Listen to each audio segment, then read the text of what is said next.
திமுக ஆட்சிக்கு பிறகு கூட சில இடங்கள்ல இந்த நெல் கொள்முதல் நிலையங்கள்ல காசு வாங்குறாங்க, அதை உடனடியாக நடவடிக்கை எடுக்கப்படும் சொல்லியிருந்தீங்க. நீங்க சட்டப்பேரவையில் அறிவிச்ச பிறகும் கூட கடலூர்ல சில பகுதிகளில் அந்த புகார் வருது சார். என்ன பண்ண போறோம் சார்?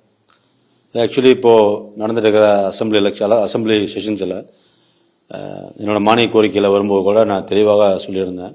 எதிர்கட்சிகள் கேள்வி கேட்டிருந்தாங்க, சில ஆளுங்கட்சிக்காரங்கள் சொல்லியிருந்தாங்க, நம்மளோட ஆளுங்கட்சி சொல்லியிருந்தாங்க. குறிப்பாக இருக்கிற எதிர்கட்சியில் இருக்கும் இரண்டு அணிகளும், இந்த எதிர்கட்சியில் இருக்கிற ரெண்டு திராவிட ஆட்சிகளும் கூட நான் தெளிவாக சொல்லியிருந்தேன். எங்கெல்லாம் நம்ம நேரடி நெல் கொள்முதல் இருக்கோ அதெல்லாம் ஓப்பன் பண்ணுறது அவங்க ஆட்சி காலங்களில் இருந்த சிஸ்டம் தான் ஃபாலோ பண்ணிகிட்டு இருக்காங்க. இப்போ தான் நாங்கள் தனியாக ஒரு எஸ்ஓபி நான் அசம்பிளிலே சொல்லியிருக்கேன். இந்த மானிய கோரிக்கையிலே இந்த 1/9/2026 இந்த செப்டம்பர் இந்த பருவம், இந்த KMS 2000 இந்த சீசன் ஆரம்பிக்கும் போது, இந்த சீசனில் எப்போ ஆரம்பிக்கிற எல்லா கொள்முதல் நிலையங்களிலுமே கலெக்டர் மூலமாக தலைமை ப்ளஸ் RDO, TSO, கலெக்டர்ஸ் இவங்களெல்லாம் சேர்ந்து ஒரு அணியாக ஒரு டீமாக உருவாக்கி அப்படி தான் ஜென்ரலாக டிபிஎஸ் ஓப்பன் பண்ணுறது.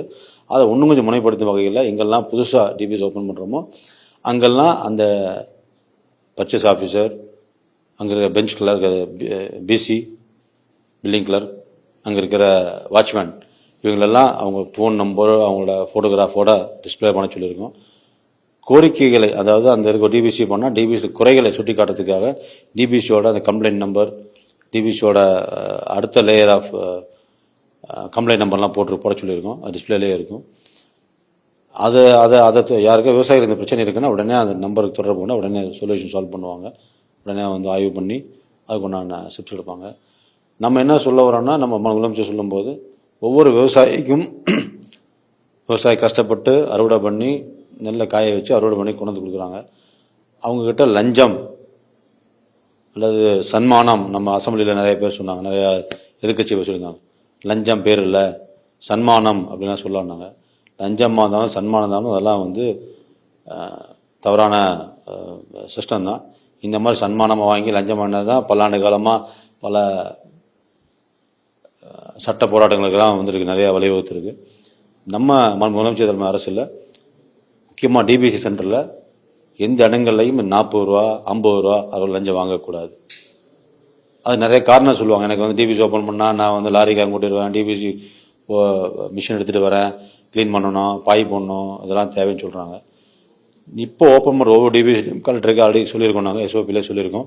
அவங்கக்கிட்ட எங்கெல்லாம் டிபிசி ஓப்பன் பண்ணுறோமோ டிபிசி ஓப்பன் பண்ணுற இடங்களில் மிஷின், அந்த உலர்வதற்கு உண்டான மிஷினை கொண்டு வைக்கும்போது அதை நம்ம நிர்வாகமே கொண்டு வந்து கொடுக்கும். அது செலவு நிர்வாகம் பார்த்துக்கும், அதோட மாவட்ட நிர்வாகம் பார்த்துக்கும்.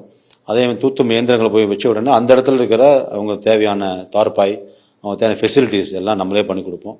அதெல்லாமே கவர்மெண்ட் செலவில் நிர்வாகம் அந்தந்த மாவட்டத்தில் இருக்கிற மாவட்ட நிர்வாகம் அனுமதியோடு தான் பண்ண முடியும்.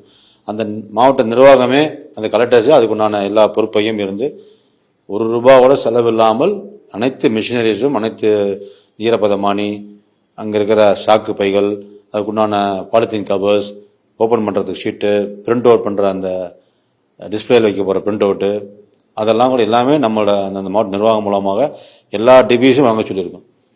இதுக்கு மேலேயும் அவங்க ஏதோ ஒரு காரணத்துக்காக 50 ரூபா 60 ரூபா அப்படி வாங்கினாங்கன்னா தவறு.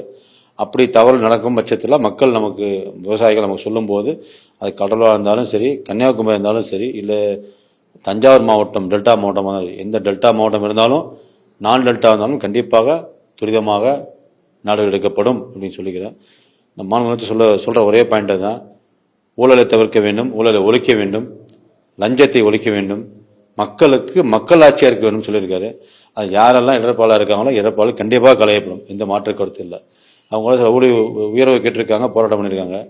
எப்போ நல்லாட்சி அமையுதோ, எப்போ மக்கள் ஒர்க் பண்ணுற கவர்மெண்ட் சர்வன்ட்ஸ் ஒர்க் பண்ணுற ஒவ்வொரு ஊழியர்களும் நம்ம முதலமைச்சருக்கும் அரசாங்கத்தை உறுதுணையாக இருக்காங்களோ அப்போ அவங்க கோரிக்கைகளும் கண்டிப்பாக முதலமைச்சர் டிஸ்கஸ் பண்ணிட்டு கண்டிப்பாக செய்து கொடுப்பாங்கிறதையும் அதை தெரிவிச்சுக்கிறேன். என்ன மாதிரியான நடவடிக்கைகள் சார் எடுக்கப்படும்?